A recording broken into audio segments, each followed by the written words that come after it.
মিরপুর শেরেবাংলা জাতীয় cricket stadium থেকে স্বাগত দর্শক। এই মুহূর্তে আমরা যখন কথা বলছি তখন বিসিবির বোর্ড সভা চলছে, আর কিছুক্ষণ আগেই ক্রিক বাজেও একটা ব্রেকিং নিউজ এসেছে যে বাংলাদেশকে রিপ্লেস করা হয়েছে স্কটল্যান্ড দ্বারা আগামী টি-20 ওয়ার্ল্ড কাপে। এই যে সাম্প্রতিক সার্বিক বিষয়গুলো, সেগুলো নিয়েই কথা বলবো দেশের সিনিয়র ক্রীড়া সাংবাদিক সিকান্দার আলীর সঙ্গে। সিকান্দার ভাই, স্বাগত। যে মর্মে শুরু করলাম, বিসিবির বোর্ড সভা চলছে, এর মাঝে এখন আইসিসির আনুষ্ঠানিক ঘোষণা না এলেও ক্রিক বাজে খবরটা আমরা দেখতে পেলাম। তো এই বিষয়টা নিশ্চয়ই বাংলাদেশ ক্রিকেট বোর্ড আগে থেকেই জানতো। ডেফিনেটলি আগে থেকে জানতো, এবং যে মিটিংটা হয়েছিল আপনার 21 জানুয়ারি, সেই 21 জানুয়ারিতেই বাংলাদেশে আসলে বিশ্বকাপ শেষ হয়ে গিয়েছে। আনুষ্ঠানিকভাবে শুধুমাত্র 24 ঘন্টা টাইম দেওয়া হয়েছিল এই কারণে যে বাংলাদেশ সরকারকে যদি কনভিন্স করতে পারে এবং তারা যদি রাজি হয় ভারতে যাওয়ার জন্য এবং বিশ্বকাপ খেলার জন্য, তাহলে আইসিসি সেই সুযোগটা বাংলাদেশকে দেবে। কারণ বাংলাদেশকে বিশ্বকাপে রাখতে চেয়েছে আইসিসি, কিন্তু বাংলাদেশ সেই জায়গায় যেতে চায়নি। ভারত একটা যে ভারতের প্রতি তাদের অনীহা রয়েছে এবং নিরাপত্তার কারণ দেখিয়ে। তো সেই ক্ষেত্রে যেটা হচ্ছে যে বাংলাদেশ সরকার যে তাকে ছাড় দেবে না, এবং বাংলাদেশ ক্রিকেট বোর্ড যে ব্যর্থ হয়েছে, আমিনুল ইসলাম বুলবুল যে ব্যর্থ হয়েছেন আইসিসি বা অন্য বোর্ডগুলোর সঙ্গে লবিং করতে এবং তাদেরকে ম্যানেজ করতে। আপনার প্রথম দায়িত্ব ছিল যে ম্যানেজ করা প্রত্যেকটা বোর্ডকে, শ্রীলঙ্কা থেকে শুরু করে আপনার যারা সহকর্মী রয়েছেন তাদের সঙ্গে আলাপ করলে, সব আন্তরিকভাবে রিকোয়েস্ট করলে, ভাই আমাকে তুমি একটু সাপোর্ট দিও যেন আমি বিশ্বকাপটা খেলতে পারি। কারণ আমাদের এখন তো বুঝতেই পারছো রাজনৈতিক কারণে আমরা অনেক কিছুই সিদ্ধান্ত নিতে পারি না, কিন্তু তারা সেটা করেনি। গাড়ির এক্সপার্ট জর্জ স্যাপ এবং মাইল্ড অন হ্যান্ডস টেকনোলজি সমৃদ্ধ অরিক্স ক্রিস্টাল ওয়াশ আপনার লন্ড্রি এক্সপার্ট।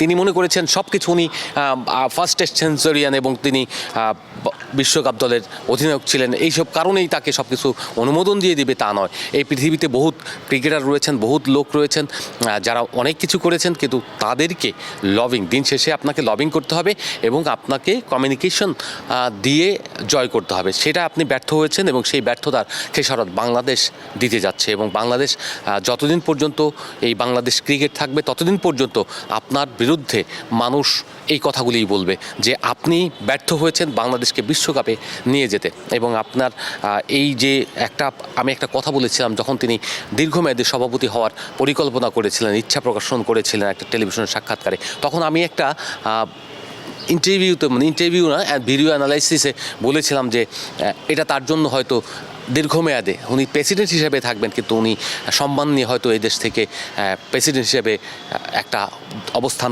রেখে যেতে পারবেন না। তিনি নিজে এখান থেকে চলে যাবেন অস্ট্রেলিয়াতে, প্রবাসী মানুষ, কিন্তু বাংলাদেশের ক্রিকেটটাকে শেষ করে দিয়ে যাবেন। এবং সেই জায়গায় কিন্তু আমরা এখন দেখতে পাচ্ছি বাংলাদেশের ক্রিকেটকে তিনি খুব একটা ফ্রুটফুল জায়গায় নিতে পারছেন না। সবার সঙ্গে দ্বন্দ্ব, ক্লাবের সঙ্গে দ্বন্দ্ব, ডিভিশন লিগগুলো, জেলা লিগগুলো হচ্ছে না, সব কিছুতেই দ্বন্দ্ব আর দ্বন্দ্ব, খেলা ঠিক মতো হচ্ছে না। আপনি করছেন বিসিবির কোষাগার থেকে টাকা দিয়েও আপনি ক্লাব আনতে পারছেন না।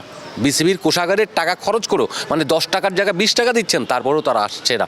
তার মানে হচ্ছে আপনি দিন দিন বাংলাদেশের ক্রিকেটকে যত রকমের ক্ষতি করা যায়, বিং ক্রিকেটার আপনি সেই কাজটা করে যাচ্ছেন, যেটা আসলে আশা করা যায়নি। আপনি তার সঙ্গে সঙ্গে দেখেন এই যে বিশ্বকাপ আপনি শেষ করে দিলেন, আপনার লবিং থাকবে। যখন আপনি জানলেন যে বাংলাদেশ বিশ্বকাপ খেলতে হলে আপনার ভারতের বাইরে খেলতে হবে, সেই কারণে আপনার প্রয়োজন বোধে প্রতিটা দেশে যাওয়া উচিত ছিল। প্রতিটা দেশে গিয়ে প্রত্যেকটা বোর্ডের সঙ্গে তাদের সঙ্গে অ্যাপয়েন্টমেন্ট নিয়ে অনুরোধ করে আপনার ম্যানেজ করা উচিত ছিল, সেটা আপনি করেননি। কমিউনিকেশনে আপনি দুর্বল। আইসিসিতে আপনি চাকরি করেছেন, কিন্তু আইসিসির নিয়মকানুন যদি ঠিক মতো না জানেন তাহলে তো সেটা খুবই দুঃখজনক। আপনি এটাও দেখেন, উনি বলেছেন যে এবার হাইব্রিড মডেলে বিশ্বকাপ হচ্ছে। উনি জানেনই না যে 2021 সালে যে বিশ্বকাপের স্লটগুলি বরাদ্দ করা হয়েছে, তখন কাকে কোন বিশ্বকাপের স্বাগতিক করা হয়েছে। 31 সালে যে বাংলাদেশ ভারত স্বাগতিক ওয়ানডে বিশ্বকাপের, সেটা তিনি হয়তো জানেন না। তাই তিনি বলেছেন যে হাইব্রিড মডেলে হচ্ছে, শ্রীলঙ্কায় এটা স্বাগতিক না। আরে ভাই, স্বাগতিক না, আপনি তো এই কথা বলার প্রয়োজনও নেই। কিন্তু এটা নিয়ে আরেকটা বিতর্ক তৈরি করলেন। আইসিসিকে আপনি সমালোচনা করছেন এবং অসহযোগিতার যে দেখাচ্ছেন, এটা আপনি চলে যাবেন, কিন্তু বাংলাদেশের ক্রিকেট তো থাকবে। আইসিসির সঙ্গে আন্ডারস্ট্যান্ডিং করেই তো থাকতে হবে। আইসিসি ছাড়া তো বাংলাদেশের ক্রিকেট চলবে না।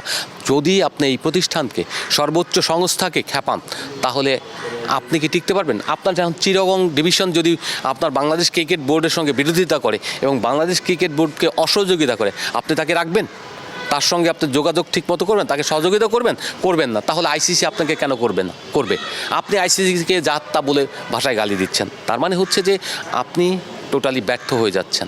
আমি বলতে চাই না যে আপনি চেষ্টা করেননি, কিন্তু চেষ্টাটা যেভাবে দরদ দিয়ে করা উচিত ছিল সেই দরদ দিয়ে যদি করতেন তাহলে অনেক ভালো হতো।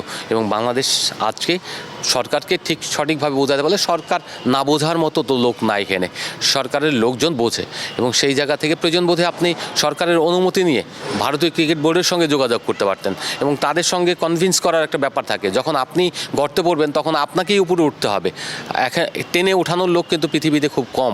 সো আপনার কিন্তু সেই জায়গায় ফেইলিওর। তো বিশ্বকাপ আসলে ওই জায়গায় শেষ হয়ে গেছে। এখন যেটা বললেন যে স্কটল্যান্ডের ব্যাপারটা, স্কটল্যান্ড তো আগে থেকে আলোচনায় ছিল এবং আন্তর্জাতিক মিডিয়া যেভাবে বলেছে সেই কথাগুলি কিন্তু সত্য হচ্ছে। আমরা কিন্তু একটাও মানে বাড়িয়ে কেউ লিখেছে বলে আমার মনে হয় না। এখন পর্যন্ত যা যা দেখছে আন্তর্জাতিক মিডিয়াগুলো, তো সেই জিনিসগুলোই কিন্তু বাংলাদেশ ফলো করছে এবং বাংলাদেশের পরবর্তী এফেক্টগুলো তাই হচ্ছে ক্রিকেট নিয়ে। তো এটা হচ্ছে বাংলাদেশের ক্রিকেটকে এভাবে ক্ষতিগ্রস্ত না করলেও পারতেন। সেকেন্দার ভাই, আপনি যে পয়েন্ট আউট করলেন বিষয়গুলো, তার মধ্যে থেকে শুধুমাত্র একটাও যদি ধরি, যে বাংলাদেশ শ্রীলঙ্কায় খেলতে চেয়েছিল, শ্রীলঙ্কাকে ভেন্যু চেয়েছিল, কিন্তু শ্রীলঙ্কান ক্রিকেট বোর্ডের প্রেসিডেন্ট নাকি এই বিষয়ে কিছু জানতেনই না বা জানেন না, অর্থাৎ যোগাযোগ করা হয়নি, একটা ভালো কমিউনিকেশন হয়নি। ভেতরের এই সম্পর্কিত তথ্য আপনার কাছে কতটুকু? দেখুন, আপনি যদি ঠিকভাবে কমিউনিকেট করতেন তাহলে আপনার কোনো না কোনো সিম্পেথি থাকতো। আপনি যাদের সঙ্গে করেছেন, পাকিস্তান বোর্ড আপনাকে সব করে দেবে তা কিন্তু নয়। পাকিস্তান নিজেরই তো মানে টালমাটাল অবস্থা থাকে সবসময়, সে নিজের দেশেই তো ভারতকে নিতে পারেনি খেলানোর জন্য। আপনি চুক্তি করেছেন না, চুক্তি করে গিয়ে এশিয়া কাপে খেলতে যায়নি। শ্রীলঙ্কাতে এশিয়া কাপ হয়েছে হাইব্রিড মডেলে, আপনার দুবাইতে যেখানে ভারত খেলেছে। তো সেই জায়গায় যে পাকিস্তান নিজে নিতে পারে না, নিজে কিন্তু আবার ওইসব দেশে খেলে। এবার দুই দেশ বিশ্বকাপ করছে বলে তার ম্যাচগুলো শুধুমাত্র চুক্তির ভিত্তিতে শ্রীলঙ্কায় হচ্ছে, না হলে তাকে ভারতে খেলতে আসতে হতো। যে দেশ নিজেই নাকে খত দিয়ে ভারতে খেলতে আসে এবং বিশ্বকাপ খেলে গেছে 2023 সালে, অথচ তার দেশে কিন্তু ভারত যায়নি নিরাপত্তার অজুহাতে। তাহলে সেক্ষেত্রে আপনি জাননি, ঠিক আছে আপনি খেলবেন না। পাকিস্তান মনে করে যে তার স্ট্রেংথ অত নয়, বা আইসিসির সঙ্গে বিরোধ তৈরি করে আপনার বিশ্বকাপ খেলবে না, বয়কট করবে, না করলে তার অর্থনীতি, ক্রিকেট অর্থনীতি মানে চাঙা থাকবে, টিকে থাকবে, তাকে তো নয়। পাকিস্তান যেখানে স্যাক্রিফাইস করে, সেই জায়গায় আপনি যখন করেছেন নিশ্চয়ই আপনার স্ট্রেংথ ওইরকম রয়েছে যে আপনি পৃথিবীর যে কোনো দেশকে টেক্কা দিতে পারেন এবং আপনার ক্রিকেট অর্থনীতি অনেক বেশি শক্তিশালী, যেটা পৃথিবীর অন্য কাউকে না তোয়াক্কা না করলেও চলবে এবং যে কোনো দেশকে আপনি টেক্কা দিতে পারেন, নিশ্চয়ই আছে। এই মুহূর্তে যে বোর্ড সভাটা চলছে, যেহেতু বিশ্বকাপের সম্ভাবনা থেকে শুরু করে আসা সবই বেশ আগে শেষ হয়ে গিয়েছে, এই সম্পর্কিত কতটুকু তথ্য আপনার কাছে আছে যে এই মুহূর্তের চলমান বোর্ড সভার এজেন্ডা বা আলোচনার বিষয়বস্তুগুলো কী? দেখুন, অনেকগুলো তো এখন তো বিপিএলের যেহেতু শেষ হলো, বিপিএল একটা তৃপ্তির ঢেকুর তোলার জায়গা রয়েছে, কারণ সফলভাবে শেষ করেছে এই দাবি করে তারা একটা তৃপ্তির ঢেকুর তুলবে। কিন্তু তাদের পেছনে যে বিপিএলের আয় ব্যয় যে একেবারে মানে খুবই তলানিতে, সেইটা কিন্তু যদি আপনি দেখেন ব্যয়ের সঙ্গে আয়ের যে রেশিওটা রয়েছে সেটা কিন্তু খুবই খারাপ অবস্থা। এবার যে সব সুবিধা দেওয়ার কথা ছিল ফ্র্যাঞ্চাইজিগুলোকে, সেগুলো তো তারা দিতে পারছে না, বিকজ অফ অর্থনৈতিকভাবে তারা এটাকে ভায়াবেল করতে পারেনি। ফারুক সাহেব কিন্তু করেছিলেন, যথেষ্ট করেছিলেন এবং এক টিকিট বিক্রি করে 13 কোটি টাকা আর্ন করে সেখান থেকে যারা সুপার ফোরে ছিল তাদেরকে 55 লাখ টাকা করে ওখান থেকে রেভিনিউ শেয়ার করেছিলেন এবং তার পরবর্তীতে নিচের দলগুলোকেও আপনার 50 লাখ টাকার নিচে মানে 48 লাখ টাকার মতো করে শেয়ার করেছিল। It's a big. ফারুক সাহেব সাকসেস, আপনার সাকসেস না। এই বিপিএলে কি তাহলে বর্তমান বিসিবি, বর্তমান সভাপতির আন্ডারে যে বিসিবিটা রয়েছে, সেটা কি তারা কি তাহলে লস বা ক্ষতির মুখ দেখেছে? দেখুন, বাংলাদেশের যে এখন অবস্থা, বাংলাদেশ ক্রিকেটের যে অবস্থা, বাজার মার্কেট সব মিলিয়ে একটা হজবরল অবস্থা। এইটা হলো রিফ্লেক্ট করে পুরো সামগ্রিক দেশের অর্থনীতির সঙ্গে। সেটাকে আপনি যদি একটা ফ্রুটফুল বা ভায়াবেল করতে চান, তাহলে তা আপনাকে ওই রকম মার্কেটিং বা ওই রকম পলিসি নিতে হবে। ফারুক ভাই যেটা করতে পেরেছিলেন, বিভিন্ন ব্যাংকের সঙ্গে যোগাযোগ করে বা নিজে থেকে অনেক জায়গায় গিয়ে আপনার বন্ধুবান্ধব রয়েছে তাদের মাধ্যমে কিছু জিনিস আনতে পেরেছিলেন, স্পন্সর আনতে পেরেছিলেন। কিন্তু বুলবুল ভাই তো আর দেশে থাকেন না, তিনি প্রবাসী। এখন দীর্ঘদিন যারা প্রবাসী এবং ফারুক ভাইয়ের মতো ব্যবসায়ীও নন, তো সেই জায়গা থেকে এই জায়গার তো অ্যাডভান্টেজ ডিসঅ্যাডভান্টেজ থাকেই। তো আমি অসম্মান করব না কাউকেই, আমি সবাই যোগ্যতা নিয়েই মানে রেসপেক্ট রেখেই বলতে চাই যে তারা যেটা করছেন সেটা হচ্ছে যে আমরা কিছু বললেই হয়তো বলবে যে আমাদের বিরুদ্ধে। বোর্ডের বিরুদ্ধে। বুলবুল ভাই তো খুব সহজেই মাইন্ড করেন এবং পার্সোনালি সব কিছু নেন, কিন্তু বাস্তবতা হলো যে আপনি যখন একটা চেয়ারে বসবেন সেই চেয়ারকে সমালোচনার কিন্তু আপনার ব্যক্তি বুলবুল ভাই কিংবা ব্যক্তি ফারুক কিংবা ব্যক্তি আমজাদ বা কেউ নন, আমরা প্রত্যেককেই ওই চেয়ারের কারণেই কথা বলি। ওই চেয়ারটা যদি আপনাদের না থাকতো এবং ওই দায়িত্বশীল জায়গায় যদি আপনাকে রান করার যে সুযোগ থাকে সেই সুযোগ যদি আপনি না নিতে পারেন বা ব্যর্থ হন, তখন ওই চেয়ারের কারণে আপনি সমালোচিত হবেন, অন্য কোনো কারণ না। আপনার না থাকলে কেউ বলবেন, আপনাকে জিজ্ঞেস করবেন আপনি কেন এটা সমালোচনা হলেন। এই সমালোচনার দায় আপনার, মানে এই ব্যর্থতার দায় আপনার। যখন পাপনরা ব্যর্থ হয়েছে তখন কিন্তু আপনাকে দোষারোপ করা হয়নি, বরং আপনি দোষারোপ করেছেন যে আপনি সমালোচনা করেছেন, সেই সুযোগ আপনার কাছে ছিল। এখন আপনি যখন এই চেয়ারে বসেছেন তখন আপনাকে এই সমালোচনাও নিতে হবে এবং গ্রহণযোগ্যভাবে এটাকে ইতিবাচকভাবে দেখে রিকভার করার জন্য আপনাকে চেষ্টা করতে হবে। আপনি এই মুহূর্তে বিশ্বকাপ না খেলা, একটা বিশ্বকাপ খেলার জন্য কত দেশ কত চেষ্টা করে, কতভাবে ফাইট করে, কিন্তু আর বিশ্বকাপ খেলতে পারে না। আপনি 99 সাল থেকে আপনারা প্রথম বিশ্বকাপ খেলেছেন, সেই পর থেকে বাংলাদেশ কন্টিনিউয়াসলি টুক করে ইমপ্রুভমেন্ট দিয়ে এই পর্যায়ে এসেছে এবং টানা বিশ্বকাপ খেলে এসেছে। আপনি এখন নিজে বিশ্বকাপ খেলতে যাচ্ছেন না, আপনি এটাকে কনভিন্স করতে পারেননি। আপনি স্বতন্ত্র বডি হিসেবে, একটা স্বাধীন বোর্ড হিসেবে আপনি এটা না করতে পারার অর্থ হলো আপনি মোটামুটি কমিউনিকেশন স্কিল বা আপনি ম্যানেজিং স্কিল অনেক পোর। আপনি যেখানেই চাকরি করে থাকেন না কেন, আসল কাজ হলো একটা দেশের নেতৃত্ব দেওয়া। আপনি বিসিবিকে চিন্তা করেন একটা দেশ হিসেবে, একটা দেশ, আপনি এটাকে পুরোটা রান করতে হলে আপনাকে সেইভাবে রান করতে হবে, সেই কমিউনিকেশন রাখতে হবে।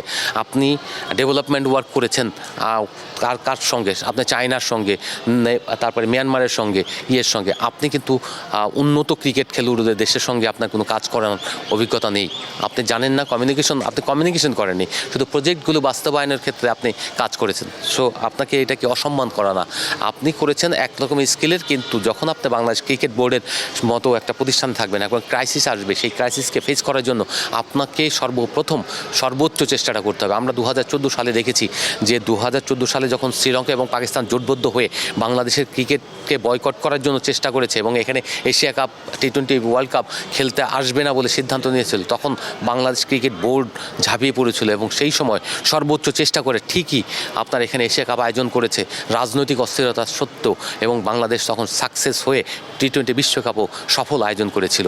তো আপনি সেই জায়গায় ভারতে বিশ্বকাপ খেলতে যাবেন না, এই বার্তাটাই আপনি অন্যভাবে মেসেজ দিয়ে বিভিন্ন বোর্ডকে কনভিন্স করে, ইভেন ভারতীয় ক্রিকেট বোর্ডকেও আপনার কনভিন্স করে আপনি শ্রীলঙ্কায় শিফট করার জন্য সর্বোচ্চ চেষ্টা করলে আমার দৃঢ় বিশ্বাস যে বাংলাদেশ শ্রীলঙ্কা আজকে বিশ্বকাপ খেলতে পারত। সিকান্দার ভাই, বাংলাদেশ বিশ্বকাপ খেলতে পারতো কিন্তু খেলছে না নিশ্চিত অনেক আগে থেকেই। এখন যেহেতু খেলছে না, বাংলাদেশ ক্রিকেট বোর্ড কি প্রভাবের সম্মুখীন হতে পারে বা এটা কিভাবে কোনো দিক থেকে ক্ষতিগ্রস্ত হতে পারে কিনা? ক্ষতিগ্রস্ত তো অবশ্যই হবে। আপনি ক্রিকেটীয় খেলা যদি মিনিমাইজ হয়ে যায় কিংবা অন্য বোর্ড অসহযোগিতা করে কিংবা আইসিসি থেকে আপনি অসহযোগিতা পান, তাহলে তো আপনার ডেফিনেটলি ক্ষতি হবে। দেখুন, কোনো বোর্ড আমরা দেখেছি, জিম্বাবুয়ে, কেনিয়া, তাদের ক্রিকেটের উত্থান কিন্তু আমাদের চেয়ে অনেক বেশি হাই ছিল। আমরা বিশ্বকাপের সেমিফাইনাল খেলিনি, তারা কিন্তু ওই লেভেলে খেলে ফেলেছে। তো সেই সব জায়গায় খেলে কিন্তু তারা বিশ্বকাপ ক্রিকেট থেকে, আন্তর্জাতিক ক্রিকেট থেকে হারিয়ে গেছে কেনিয়া। আজকে জিম্বাবুয়ের ক্রিকেটের কী দশা আমরা সবাই দেখতে পাচ্ছি, যে জিম্বাবুয়ে ক্রিকেট আপনার ওয়ার্ল্ড ক্রিকেটে ডমিনেট করা শুরু করেছিল, সেই জিম্বাবুয়ের ক্রিকেট একেবারে তলানিতে চলে গিয়েছে। তারা এখন টেস্ট চ্যাম্পিয়নশিপ খেলতে পারে না। বাংলাদেশকে যদি টেস্ট চ্যাম্পিয়নশিপ থেকে বাদ দেওয়া হয়, টু টায়ার করে ফেলে, প্রতিহিংসা পরায়ণ হয়ে অন্য দেশগুলো সেইখানে সমর্থন দেয়, তাহলে আপনি কোথায় থাকবেন? আপনার ক্রিকেটের মান কোথায় থাকবে? অনেকভাবে ব্যাখ্যা করতে পারে, কিন্তু না, এরকম কোনো কিছু আত্মঘাতী সিদ্ধান্ত পুরো একটা খেলাকে শেষ করে দেয়। আমরা দেখেছি কিছুদিন আগে ফুটবলকে ওঠানোর জন্য ক্রিকেটকে ডাউন করতে হবে, এরকম বক্তব্য শুনেছি দায়িত্বশীল মানুষের কাছ থেকে। তো সেই দায়িত্বশীল লোকরা, তার মানে হচ্ছে এখানে একটা ষড়যন্ত্র তত্ত্ব চলছে, সেই ষড়যন্ত্র তত্ত্বে আপনি পা দিয়েছেন এবং সেই ষড়যন্ত্র তত্ত্বের শিকার হয়ে আজকে বাংলাদেশের ক্রিকেটকে কি আপনি ডাউন করতে যাচ্ছেন? আপনি কি সেই একাত্মতা প্রকাশ করেই এখানে টিকে আছেন? না, এটা করা উচিত নয়। কারণ আপনি বা আপনারা যারা এখানে সবচেয়ে বেশি ক্রিকেটার এবার বাংলাদেশ ক্রিকেট বোর্ডে রয়েছেন, ক্রিকেট বোর্ডের ক্রিকেটাররা যদি সবাই একাট্টা হয়ে এবং এখানকে যারা সব বড় ক্রিকেটার রয়েছেন তারা সবাই মিলে যদি মাননীয় প্রধান উপদেষ্টার কাছে গিয়ে আর্জি জানাতেন, আমার দৃঢ় বিশ্বাস অনেক কিছুই চেঞ্জ হতে পারতো।